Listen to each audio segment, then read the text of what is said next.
नमस्कार, बहुत स्वागत है आप सभी का। आपके साथ मैं हूं अक्षय बिदुआ। आप देख रहे हैं न्यूज स्टेट मध्य प्रदेश छत्तीसगढ़। किसका पड़ला भारी? शिवराज कैबिनेट में। शिवराज कैबिनेट के 28 मंत्रियों को आज विभागों का बंटवारा कर दिया जाएगा। खुद सीएम शिवराज ने ग्वालियर में इस बात की तस्दीक की ऐलान किया। अब सवाल यह है कि 2 जुलाई को कैबिनेट के विस्तार के बाद 10 दिन गुजर चुके हैं। विभागों के बंटवारे में इतनी देरी क्यों हो रही है? क्या शिवराज, महाराज और नाराज वाली बात सही साबित हो रही है? सवाल यह भी है कि विभाग के बंटवारे को लेकर क्या बीजेपी के अंदर ही अंदर खेमेबाजी भी चल रही है? इन सारे सवालों के जवाब हम तलाशने की कोशिश करेंगे और इसी पर चर्चा में हमारे साथ हमारे पैनल होंगे। करेंगे इस बात की चर्चा कि मंत्री कौन होगा और उसे कौन सा विभाग मिल सकता है। लेकिन सबसे पहले देखिए, पूरे मामले को समझने के लिए मामला पेचीदा है। ये रिपोर्ट। 2 जुलाई को शिवराज मंत्रिमंडल का विस्तार हुआ था। एक साथ 28 नेताओं ने मंत्री पद की शपथ ली थी, जिनमें 20 कैबिनेट और 8 राज्य मंत्री बनाए गए थे। विस्तार तो हो गया, लेकिन मंत्रियों को उनके विभागों का बंटवारा नहीं हो पाया। कैबिनेट विस्तार के बाद 10 दिन गुजर चुके हैं। अभी तक इसी बात पर मंथन किया जा रहा है कि इस मंत्री को कौन सा विभाग दिया जाए। शनिवार को ग्वालियर पहुंचे मुख्यमंत्री शिवराज सिंह चौहान ने कहा कि रविवार को मंत्रियों के विभागों का बंटवारा हो जाएगा। डिस्ट्रीब्यूशन में विलंब क्यों हो रहा है? वो मेरा काम है। आपने कहा है कि आज ग्वालियर में कह रहा हूँ, कह दूं, कल कर दूंगा। हो गया। सीएम शिवराज के सामने एक नहीं कई चुनौतियां हैं। कैबिनेट विस्तार के दौरान जिस तरह से सिंधिया की चली थी, उससे बीजेपी के कई नेताओं में दबी हुई नाराजगी है। अब विभागों के बंटवारे को लेकर सीएम शिवराज कोई रिस्क नहीं लेना चाहते हैं। वो अपने हिसाब से मंत्रियों को विभाग देना चाहते हैं। हालांकि ये उतना आसान नहीं होने वाला है। शिवराज के सामने अपनों को साथ रखने के साथ ही सिंधिया समर्थकों को भी साधना बड़ी चुनौती है, क्योंकि आने वाले दिनों में जिन 24 सीटों पर उपचुनाव होंगे, उनमें 22 सीटें वो हैं जो सिंधिया समर्थकों के विधायकों के इस्तीफा देने के बाद खाली हुई हैं। और इन्हीं सीटों पर जीत या हार से बीजेपी सरकार का भविष्य तय होना है। Team news state. तो सवाल यह है कि यह बहुत पहले से जद्दोजहद चल रही थी। शिवराज, महाराज और नाराज वाली बात सही साबित हो रही है या नहीं, लेकिन ये एक लंबा वक्त लगा है। और ये वक्त क्यों लगा है? हालांकि ग्वालियर में मुख्यमंत्री शिवराज सिंह चौहान ने कहा कि मैं कल कर दूंगा, यानी कि वो कल आज है। तो आज करना पड़ेगा विभागों का बंटवारा। अब देखते हैं क्या होता है, किसको क्या पोर्टफोलियो विभाग मिलता है। चर्चा के लिए हमारे चर्चा के मेहमान हमारे साथ जुड़ चुके हैं। मेरे साथ इस वक्त रविंद्र दुबे हैं, आप वरिष्ठ पत्रकार हैं। बीजेपी की ओर से गुलरेज शेख इस वक्त मेरे साथ जुड़े हुए हैं और कांग्रेस की ओर से फिरोज सिद्दीकी इस वक्त मेरे साथ हैं। आप सभी मेहमानों का बहुत बहुत स्वागत है न्यूज स्टेट मध्य प्रदेश छत्तीसगढ़ में। तो सबसे पहले रविंद्र दुबे, हम एक पत्रकार दृष्टिकोण से ये जानना चाहते हैं, विश्लेषण हम करते रहते हैं। अब चूंकि जब बात आ चुकी है कि आज बंटवारा होना है विभागों का, बहुत पहले से लंबी जद्दोजहद चलती रही, पेंच आप कहां कहां फंसा हुआ देख पा रहे हैं और किस पोर्टफोलियो के लिए आपका आकलन क्या है? रविंद्र जी।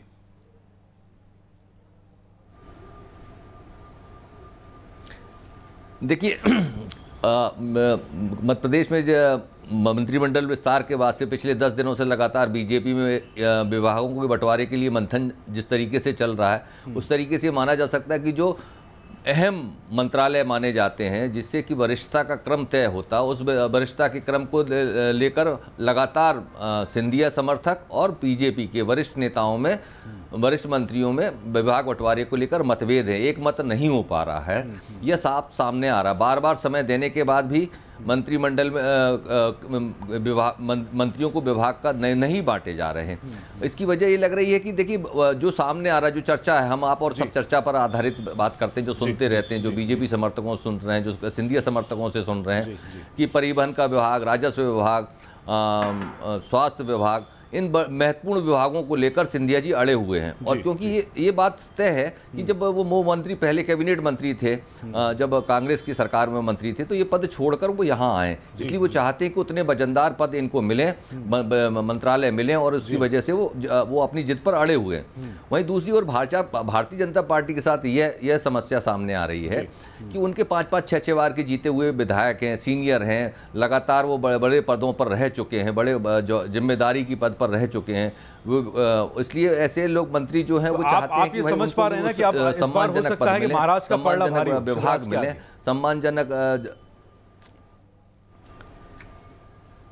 हाँ, ये तो महाराज जी ने दिखा दिया है। पिछले 10 दिनों से विभागों का बंटवारा नहीं होना, जिस तरीके से भारतीय जनता पार्टी दबाव में दिख रही है, ये पहली बार हो रहा है कि भारतीय जनता पार्टी बार बार इस बात को लेकर घोषणा करती है, 2 दिन में कर देंगे, 1 दिन में कर देंगे, कल कर देंगे, लेकिन विभागों का बंटवारा नहीं हो पा रहा। इस बात का जिक्र पूरे देश में है कि इस बार महाराज ने दिखा दिया है कि शिवराज जितने आराम से सरकार चला रहे थे, महाराज की एंट्री अब भारी है, महाराज का पलड़ा भी भारी है। गुलरेज नहीं, देखिए आज के समय शिवराज भी एक हैं, महाराज भी एक हैं और सब कमल की छतरी के अंदर हैं, कमल के बाहर। तो फिर आपस में भोपाल दिल्ली जाने की जरूरत क्या पड़ी? बर्दाश्त भी नहीं हो सकता। तो फिर दिल्ली दौड़ क्यों लगी बार बार? आपको क्यों लगता है, आपको क्या लगता है कि केवल एक ही काम होता है? आप ये मत भूलिए कि जो कोरोना के संकट के साथ इकोनॉमिक क्राइसिस आई है, साथ में बेरोजगारी आई है, अभी मानसून की दस्तक है जिसमें कई बार बहुत सारा नुकसान भी होता है। इन सबको मद्देनजर बिना केंद्र की सहायता के ऐसी स्थिति में कोई भी राज्य चल सकता है। और जो मुख्यमंत्री नहीं जा रहे हैं उनको भी सोचना चाहिए कि केंद्र से अधिक संवाद हो, संपर्क हो और सहयोग मिले। नहीं, लेकिन गुलरेज मुझे याद नहीं आता कि इसके पहले कभी मंत्रिमंडल गठन हुए हों और मंत्रिमंडल गठन से पहले इतनी दिल्ली दौड़ लगी हो। सब भोपाल में बैठ के बड़े आराम से होता था, पहले भी आपने देखा है। इसके पहले कभी आपको याद आता है कि कोरोना जैसा संकट कभी आया था? इसके पहले आपको कभी याद आता है कि कोरोना जैसी क्राइसिस मध्य प्रदेश में या हिंदुस्तान में या दुनिया में कभी आई थी? इसमें आप समय चल रहा है, ऐतिहासिक समय चल रहा है जो कभी नहीं हुआ है। नहीं, इसमें क्या रिलेट करना चाह रहे हैं? कोरोना से मंत्रिमंडल में विभागों के बंटवारे का क्या रिलेशन है? As a matter of fact, as a matter of fact मैं आपको बताऊं कि फैक्ट तो यह है कि पिछली जो सरकार थी कमलनाथ जी की, उसने मध्य प्रदेश को बिल्कुल अनप्रिपेयर्ड छोड़ के गई। हमको अतिरिक्त सहयोग खजाने की राशि में भी चाहिए केंद्र से, हमें दूसरे संसाधनों में भी चाहिए। हम लगातार एक्स्ट्रा केंद्र से लेते जा रहे हैं, चाहे वह टेस्टिंग किट्स के मापदंड पे हो या दूसरे सहयोग के मापदंड पे हो। हमको इस सिचुएशन से निकलने के लिए केंद्र की अत्यधिक आवश्यकता है और उसी लिए केंद्र से बार बार संपर्क हो रहा है, संवाद हो रहा है। डेफिनेटली जब केंद्र के नेता और राज्य के नेता एक ही संगठन के मिलेंगे तो संगठन की बात भी होती है, लेकिन केवल संगठन की बात नहीं होती, यहाँ मुद्दा जनता का है। ठीक है, फिरोज सिद्दीकी, गुलरेज जो कह रहे हैं आप उस बात से सहमत हैं? जाहिर सी बात है सहमत तो आप नहीं होंगे, आप विपक्ष हैं, आपके अपने सवाल होंगे, आपके अपने तर्क होंगे। इसके पहले कभी इतनी दिक्कत हुई क्या? इतनी माथापच्ची पहले करनी पड़ी क्या? देखिए अक्षय जी, ऐसा है कि अच्छी खासी जो सरकार थी कमलनाथ जी की, वो चीजों को अपने स्तर पे ला रही थी, चीजों को ठीक कर रही थी। हर मामले में किसान कर्जा माफी, 100 रुपए में बिजली, बहुत सारी हमारी बात है। लेकिन भारतीय जनता पार्टी ने सरकार गिरा तो ली, गिराने के बाद अब इनसे सरकार चलाते नहीं बन रही है। 4 महीने हो गए, जनता की चिंता नहीं है। ये तो मंत्रिमंडल का विभाग तो बहुत छोटी सी बात है। अशोकनगर की कलेक्टर जो थी वो 30 जून को रिटायर हो गई। हमारे यहाँ जिला है जो इनके सिंधिया जी की कॉन्स्टिट्यूएंसी में आता है, और आज 11 दिन हो गए वहां कलेक्टर नहीं बन पा रहा है क्योंकि सिंधिया जी को उनकी पसंद का कलेक्टर नहीं मिल रहा, इसलिए वो वहां कलेक्टर की पोस्टिंग नहीं हो रही। उस जिले का पूरा कामकाज जो है वो रुका हुआ है जी। ये जितनी भी लड़ाई हो रही है, ये मलाईदार विभागों और जो जनता के पैसे है उसकी लूट की का जो बंटवारा है, ये उसकी लड़ाई है। ये जनता के जनहितैषी कार्यों की लड़ाई नहीं है। लोग, व्यापारी हमारे परेशान है, लोग कोरोना से परेशान है, किसान परेशान है, बेरोजगारी। लेकिन फिरोज सिद्दीकी, विभागों के बंटवारे को लेकर या मलाईदार विभागों को लेकर देश का बच्चा जानता है कि मलाईदार विभाग कौन से होते हैं। ऐसी कौन सी सरकारें हैं जो अपने मंत्रिमंडल के गठन के दौरान मलाईदार विभागों को नहीं पहचानती हैं या चिन्हित नहीं करती हैं या पोर्टफोलियो के हिसाब से उनका बंटवारा नहीं करती हैं? सरकार या कांग्रेस की हो, बीजेपी की हो, ठीक है, माथापच्ची हो रही, समय खराब हो रहा है, एक अलग बात है। लेकिन जो आप कह रहे हैं वो उसमें बिरला क्या है, कहाँ नहीं होता है? ये तो सब जगह होता है। जितनी भी सरकारें होती हैं ज्यादा से ज्यादा 2 दिन के अंदर में अपना विभाग का बंटवारा कर देती है। लोगों की जो स्थिति है उसको ये देखा जाता है कि कौन कितना वरिष्ठ है, कि अगर भारी भरकम विभाग देंगे तो उसका अनुभव के आधार पर वो उसको चला पाएगा या नहीं चला पाएगा, ये देख के कर दिया जाता है। लेकिन क्योंकि यहाँ जो है बंटवारा जो है जनता के पैसे का बंटवारा करना है, क्योंकि सबको चुनाव में लड़ने जाना है और हमको जो विभाग थे वही हमारे विभाग वापस दो, तो जनसेवा का कहाँ मामला है ये? ठीक है, थोड़ी बहुत देखिए खेमेबाजी समय खराब होना, ये तो सब अपनी बात है। 11 दिन में फिरोज सिद्दीकी, हमें वो समय भी नहीं बोलना चाहिए। प्रदेश कांग्रेस कमेटी कार्यालय के बाहर शपथ ग्रहण के पहले या कमलनाथ जी के मुख्यमंत्री के नाम के बाद के ऐलान के बाद में दूसरे गुट के समर्थकों ने भोपाल में क्या हल्ला मचाया था, क्या हंगामा हुआ था, दिल्ली को बीच में इंटरफेयर करना पड़ा था, वो समय भूल रहे हैं क्या? देखिए वो सब चीजें होती हैं पार्टियों में। हाँ, लेकिन तो आज सवाल जो है सरकार का, अब तो सरकार बन गई, उसके बाद क्यों मंत्रिमंडल नहीं बना? और आपने ये पहला बिरला मंत्रिमंडल देखा होगा जो जिसमें 14 जो सदस्य हैं वो बिना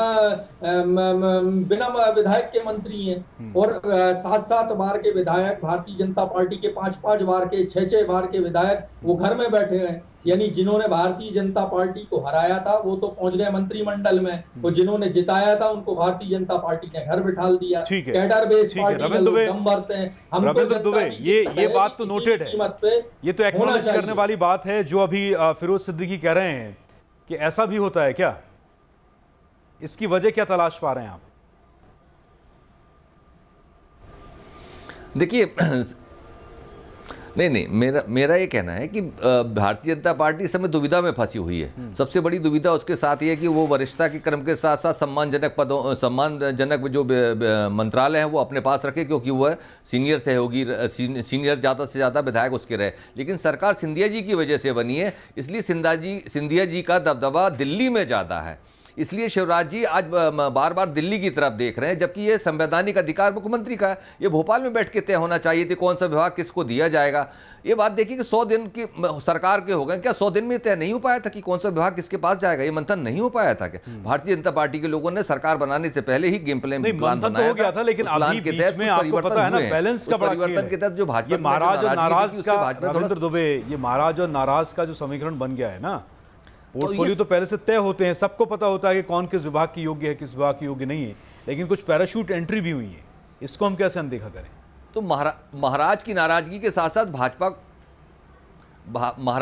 महाराज की नाराजगी के साथ भाजपा को अपने लोगों की नाराजगी का भी चिंता सता रही है। उन्हें दिख रहा है कि उनके वरिष्ठ लोग नाराज हो रहे हैं, लेकिन उनकी चिंता कम है। ये तो आप मानते हैं, उनकी चिंता कम हो रही है कि महाराज को जो बैठे, जो दिल्ली में मिल रहा है, वो यहाँ कुछ कर नहीं पा रहे। जो बीजेपी की प्रीवियस लीडरशिप है, आपको पता है कि वही सबसे ज्यादा प्रेशर बोलेंगे, तो ये तो हम देख रहे हैं ना। हाँ, ये वरिष्ठ नेता जितने हैं वह दिल्ली में बैठे हुए, वो ज्यादा दबाव में, वो शिवराज पर दबाव डाल रहे हैं। आप देखिए ना, पहले क्या होता था, भारतीय जनता पार्टी में सब कुछ तय यहाँ भोपाल में होता था। एक सूची लेके दिल्ली जाते थे, उसमें मामूली फेरबदल हो गए, दिल्ली से वापस आ जाता था, शिवराज जी घोषणा कर देते थे। ये हम सब ने देखा है, जितनी बार सरकार बनी है उसमें ऐसा ही हुआ। लेकिन ये पहली बार हो रहा है कि पहले मंत्री बनाने को लेकर चलता रहा कि भाई मंत्रिमंडल का विस्तार कब होगा, विस्तार हो गया तो विभाग को बंटवारों के लिए 10 दिन हो गया, और अभी भी इंतजार किया जा रहा है कि विभाग बटेगा। हम ये मान लेते हैं कि शिवराज जी सही बोल रहे हैं, उनका आज वचन सत्य होगा कि ग्वालियर में जिस तरीके से उन्होंने बोला कि आज विभाग का बंटवारा कर रहे हैं, गुलरेज बताएंगे, गुलरेज आज हो जाएगा ना बंटवारा प्रदेश में सामान्य। शिवराज जी ने कह दिया तो आज तो बंटवारा हो जाएगा ना, या अभी भी फिर कुछ पेज फंसेगा, फिर थोड़ा इंतजार करना पड़ेगा? देखिए अक्षय, एक बात का स्मरण सबको होना चाहिए कि सीएम का ये प्रोग्रेटिव होता है, ये विशेष अधिकार होता है विभागों को किस में क्या देना है, किसे क्या देना है, कब देना है, किस प्रकार से बंटवारा करना है। इसलिए जब सीएम ने खुद ने कहा है तो उसके ऊपर मुझे टिप्पणी करने का अधिकार भी नहीं बनता, क्योंकि मैं पार्टी का प्रवक्ता हूं। विश्वास तो जता सकते हैं आपको, पार्टी प्रवक्ता होने के नाते अंदरूनी खबरें आपको होती हैं, विश्वास की जानकारी आपको विश्वास तो पूरा सीएम पर पूरे मध्य प्रदेश को विश्वास है, शिवराज सिंह चौहान पर तो पूरे में एमपी को विश्वास है सर। तो मुझसे आप पूछेंगे तो क्या पूरे मध्य प्रदेश से पूछेंगे तो मध्य प्रदेश कहेगा कि सीएम पर सबको विश्वास है। ऐसा चेहरा है सीएम का हमारा आदरणीय शिवराज जी का। दूसरी बात, अभी हमारे कांग्रेस के भाई बोल रहे थे कि ऐसा पहला कैबिनेट दिख रहा है जिसमें 14 लोग जो हैं वे विधायक नहीं है। अरे मेरे भाई, आपने तो मुख्यमंत्री बना दिया था कमलनाथ को, जो कि विधायक नहीं थे। उसके विषय में भी कुछ टिप्पणी करने का कष्ट कर दे जरा। देखिए क्या होता है कि बोलना बहुत आसान होता है। है और जब करते हैं तब इनकी कथनी और करनी में अंतर होता है। जहां तक जो डिले की आप बात कर रहे हैं, डिले के पोटेंशियल 2 कारण हैं और मैं हमेशा सत्य बात बोलता हूं। एक तो हमारा परिवार जो है बड़ा हो गया है, ये सौभाग्य है हमारा कि पार्टी और परिवार बढ़ता जा रहा है, जिसमें नई नई प्रतिभाओं का भी इन्फ्लक्स हुआ है। उनके एक्सपीरियंस से हम चाहते हैं कि मध्य प्रदेश को ज्यादा से ज्यादा लाभ मिले। तो जो नए सदस्य आए हैं उनको हमने पहले नहीं आजमाया है कि कौन से क्षेत्र में उनकी प्रतिभा ज्यादा अच्छी है। हम चाहते हैं कि 200% आउटपुट कोरोना काल में मध्य प्रदेश को अपने मिनिस्टर का मिले, इसीलिए इसमें थोड़ा सा डिले हो रहा है ताकि अच्छे से अच्छा मंत्री हम अच्छे से अच्छे विभाग को दे पाए। फिरोज बोल रहे हैं कुछ, फिरोज सिद्दीकी। जब पूरा अनियंत्रित हो जाएगा कोरोना, अभी तक तो 1 हफ्ते पहले तक तो आप पीठ थपथपा रहे थे कि साहब कोरोना से हमने कैसे लड़ाई की, और आज देखिए फिर से लॉकडाउन कर दिया मध्य प्रदेश जो है। आज संडे के दिन पूरा लॉकडाउन है। ये पहली बार हुआ है अनलॉक होने के बाद से। जब पूरा कोरोना अनियंत्रित हो जाएगा, कमरा भर भर के फाइलें इकट्ठा हो गई हैं विभागों का, बिल्कुल जिसको कहते हैं प्रशासनिक जो एडमिनिस्ट्रेटिव पैरालिसिस हो गया है मध्य प्रदेश में। तो अब जब ये सब पूरी चीजें हो जाएंगी, क्या उसके बाद देखेंगे? क्या लोगों के आपको कष्ट नहीं दिख रहे कि किस तरीके से जो छोटा व्यापारी है वो लॉकडाउन के बाद से अपने आप को खड़ा नहीं कर पा रहा है, लोगों की नौकरियां गई हैं, किसानों की समस्याएं अपनी जगह है कि गेहूं का पैसा नहीं पहुंचा, कई सारी समस्या। अभी सुनिए, 1 मिनट रुक जाइए, बीच में मत बोलिए ताकि गुलरेज भाई बीच में मत बोलिए, जो हमको इक्विपमेंट गुलरेज भाई बीच में मत बोलिए, ठीक है। अक्षय जी, एक चीज और रह गई, अभी मध्य प्रदेश का बजट पास नहीं हुआ है, बजट बनना है अक्षय जी, और आप देखिए 20 तारीख से सेशन चालू होना है, आज 11 तारीख है। कब वित्त मंत्री आएगा, कब बजट बनेगा, कब उसको कंपाइल किया जाएगा, उस पर जो है निर्णय लिए जाएंगे, ये आज प्रदेश के सामने संकट है। ये अपनी बात कर रहे हैं, नया शिक्षण सत्र चालू हो गया, शिक्षा मंत्री का पता नहीं है। तो इतनी सारी जो समस्याएं हैं वो समस्याएं सामने दिख रही हैं। असल बात ये है कि 2 टाइगर हो गए, 2 टाइगरों के बीच में अब ये सरकार चल नहीं पा रही, और जनता ये पूछ रही है कि आखिर प्रदेश का मुख्यमंत्री कौन है? ज्योतिरादित्य सिंधिया मुख्यमंत्री है या शिवराज सिंह चौहान मुख्यमंत्री है? ये भारतीय जनता पार्टी को स्पष्ट करना चाहिए। यहाँ तो जो खेल चल रहा है उस खेल में तो आप नहीं, ये शक कांग्रेस का है। नहीं, ये आप लोगों का दृष्टिकोण है ना। अभी गुलरेज से हम पूछेंगे तो गुलरेज यही कहेंगे कि भाई जो मुख्यमंत्री वो तो वही है, और डिप्टी सीएम भी तो होते हैं, पार्टीज में डिप्टी सीएम भी तो होते हैं भाई, मंत्रिमंडल में उप मुख्यमंत्री भी तो होता है। कई स्टेट्स में आप देख रहे हैं, तो उसमें दिक्कत क्या है आपको? फिरोज, अरे अक्षय, डिप्टी सीएम की बात मत करें, राजस्थान की याद आ जाएगी इनको। अक्षय इनके जख्म के ऊपर नमक मत डालें डिप्टी सीएम की बात करके। नहीं, डिप्टी सीएम जब ज्योतिरादित्य सिंधिया कांग्रेस में थे तब भी डिप्टी सीएम की गुंजाइश थी, राजस्थान में डिप्टी सीएम की गुंजाइश है। गुंजाइश क्या बात तो है ही, मतलब नहीं, डिप्टी सीएम की गुंजाइश थी ना। हर पार्टी में एक अलग अलग या तो ये 14 लोगों का खड़ा एक तरफ है जो सिंधिया जी के साथ है, और सिंधिया जी की बात पर वो बात करता है। वो भारतीय जनता पार्टी का भी सदस्य नहीं है, वो तो सदस्य है खाली, लेकिन है वो महाराष्ट्र के साथ। आप उनको फोन लगा के पूछ लीजिए, अभी फोनों पे लीजिए, वो कहेंगे हम भारतीय जनता पार्टी। ठीक है, मैं लौटूंगा आपका। रविंद्र दुबे, इसमें बैलेंस क्या देख रहे हैं आप? मंत्रिमंडल को लेकर, विभागों के बंटवारे को लेकर जो बात कही जा रही थी कि उपचुनाव में बहुत सारी सीट ऐसी हैं जहां सिंधिया समर्थकों का दबदबा है, तो इस बार जो है शिवराज सिंह के ऊपर ये दबाव होगा कि ज़्यादा विभाग उनको देने भी हैं, क्योंकि उपचुनाव में एक परफॉर्मेंस की उम्मीद कर सकती है बीजेपी सिंधिया समर्थकों से, और केंद्रीय नेतृत्व जो है बीजेपी का वो सिंधिया को बड़ी जिम्मेदारी देना चाहता है।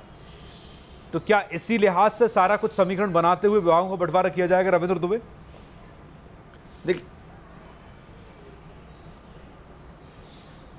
नहीं, मेरे को नहीं लगता कि उपचुनाव को में विभागों का कोई महत्वपूर्ण है। वहाँ तो सिर्फ मंत्री बनाने का था कि हमारे क्षेत्र का विधायक है, जो हमारा नेता है वो मंत्री बन गया, उसके बाद जिसको चुनाव में सहायता मिल जाएगी। जहाँ तक विभागों का बंटवारा है, ये तो सिंधिया जी की सहमति से उन लोगों के लिए हो रहा है जो मंत्री पद छोड़ कर आए हैं। तो जो कैबिनेट के मंत्री, उस बैलेंस को बनाने के लिए सारी कवायद हो रही है। जो बड़े बड़े मंत्रालय छोड़कर कांग्रेस छोड़कर भाजपा में शामिल हुए हैं, उन बड़े पदों पर बीजेपी के बड़े नेताओं की नज़र है। इस बैलेंस को कैसे बनाया जाए, सारा मंथन इस बात को लेकर है कि उन विभागों का बंटवारा किस तरीके से हो। ये अभी भी सिंधिया समर्थक और भाजपा में है, सिर्फ भाजपा का मंत्रिमंडल नहीं है, ये सिंधिया समर्थक और भाजपा मंत्रिमंडल की तरह काम कर रहा है। इसकी वजह से तो बैलेंस बनाने में दिक्कत आ रही है। यदि शिवराज जी को करना होता तो यहीं हो जाता, ये पहुंच गया दिल्ली मामला, तो शिवराज जी बार बार दिल्ली की तरफ देख रहे हैं कि वहां से हरी झंडी मिले, लिस्ट आए तो हम यहाँ डिक्लेयर कर दें। अब ये देखिए, वो भी जैसे हम जैसे उम्मीद कर रहे हैं वैसे वो भी दिल्ली की तरफ देख रहे हैं कि शायद शाम तक मेल आ जाए कि इसको जारी कर दीजिए। ये कुल इतनी बैलेंसिंग रह गई, बाकी का कुछ नहीं बचाया। ठीक है गुलरेज, अब क्या किया जाए? मतलब इसके लिए शाम मेरे ख्याल से 5 बजे का वक्त जो है वो काफ़ी होगा। अगर 5 से ज़्यादा वक्त होता है तो फिर वही सुबगाहटों का दौर चलता रहेगा।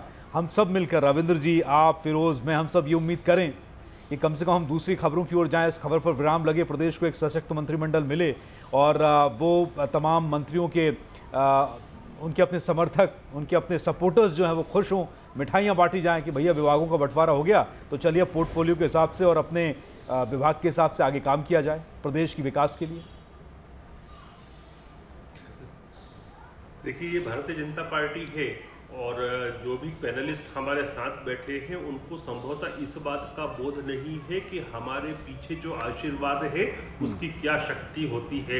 इसलिए इसको बुरा लग जाएगा, इसको भला लग जाएगा, ये खुश हो जाएगा, ये दुखी हो जाएगा, ये सब यहाँ नहीं होता है। संगठन का जो आदेश होता है उस आदेश अनुसार काम होता है। और हमारे बीच में जो प्रतिभा है वो फिरोज साहब नहीं जान सकते हमारे में क्या प्रतिभा है, हमारे पास क्या प्रतिभाशाली लोग हैं। 20 तारीख को सेशन भी होगा, बजट भी आएगा, आप निश्चिंत रहें और आपकी अपेक्षा से ज्यादा का भारी भरकम बजट मिलेगा। इसीलिए शिवराज जी दिल्ली भोपाल। ठीक है, फिरोज सिद्दीकी इस आश्वासन को स्वीकार कीजिए। फिरोज सिद्दीकी इस आश्वासन को स्वीकार कीजिए, हम विपक्ष में हैं, भारी भरकम बजट मिलेगा आपकी अपेक्षा से ज्यादा। हाँ, आप विपक्ष में बैठे हुए हैं, आप सवाल उठाते रहिएगा। सशक्त विपक्ष की बड़ी भूमिका होती है प्रदेश में एक अच्छे शासनकाल के लिए। बिल्कुल बिल्कुल बिल्कुल शुभकामनाएं इनको कि ये जल्दी से जल्दी मंत्रिमंडल के जो विभाग हैं विभागों का बंटवारा कर लें और जो मलाई जिसको जैसी मलाई मिलना है वो मिल जाए। अभी 10 दिन से जो मंत्री हैं वो बिना विभाग के, बिना कामकाज के मंत्री बने हैं और जनता की गाड़ी कमाई से उनके वेतन भत्ते जो हैं वो फ्री में दिए जा रहे हैं। ठीक है, अच्छी बात है, भारतीय जनता पार्टी के काम है, लेकिन आज 4 महीने में भी अगर मंत्रिमंडल नहीं बना तो आने वाले 24 चुनाव में जनता को सामने दिख रहा है कि ये सरकार किस तरीके से काम कर पाएगी और कर पाएगी या नहीं कर पाएगी, ये आगे कैसे चलेगी, इसका राजनीतिक भविष्य जो है उस पर कार्यालय के ऊपर नियंत्रण रख रही थी और एक मंत्री की तरह मौज मस्ती मार रही थी। जनता के पैसे पर क्या बात कर रहे हो आप? 10 दिन की बात करते हो। 10 साल तक आपने सोनिया गांधी को जनता के पैसे पे पाला है। सरकार के ऊपर जनता के पैसे पर आपने 10 जनपद को पाला है। 10 साल तक 10 दिन की बात कर रहे हो बेशर्म जैसी। अरे फिरोज साहब थोड़ी शर्म कर लो। 10 साल तक नेशनल एडवाइजरी कमेटी जो कि अनकॉन्स्टिट्यूशनल बॉडी थी उसके नाम पे सोनिया गांधी को 10 साल अपनी जनता के पैसे में पाला है तो 10 दिन का बेशर्मों की तरह मंत्री का पद होता है, कैसे अनकॉन्स्टिट्यूशनल थी? दिखाओ आप, दिखाओ गूगल करके दिखाओ। पद होता है अनकॉन्स्टिट्यूशनल थी वह, आज भी वह अनकॉन्स्टिट्यूशनल है मेरे भाई। कैबिनेट मंत्री दर्जा दे रहे हैं। ठीक है, नहीं वो नहीं, द्विवेदी से हम नहीं पूछ पाएंगे क्योंकि वो चर्चा का विषय नहीं है, विषय चर्चा का नहीं है, हमारा चर्चा का विषय चर्चा का 10 साल तक सोनिया गांधी को आपने जनता के मंत्रिमंडल पे रहिए ना, ये बताइए, मंत्रिमंडल पे रहिए, सब छोड़िए, आप तो ये बताइए मध्य प्रदेश मंत्रिमंडल पर फ्री में तनख्वाह दे रहे हैं, ऐसा तो चौकीदार नहीं रखते। अरे सर फिरोज सिद्दीकी 10 साल की बात करो ना।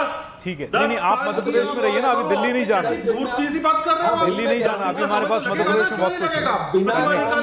हम अच्छे से अच्छा देंगे। बात अभी वहाँ फंसी हुई है, पीच अभी वहाँ फंसा हुआ है। जैसे आपने सोनिया गांधी को पाला, बुलखो जैसी बात कर रहे हो। और कैबिनेट मंत्री का दर्जा था सोनिया गांधी को, ये तो बाकायदा कैबिनेट मंत्री जिनकी बात कर रहे हो आप और जिस पे प्रश्न चिन्ह लगा रहे हो, ये तो बाकायदा कैबिनेट मंत्री, केवल पोर्टफोलियो वाला है उनके पास।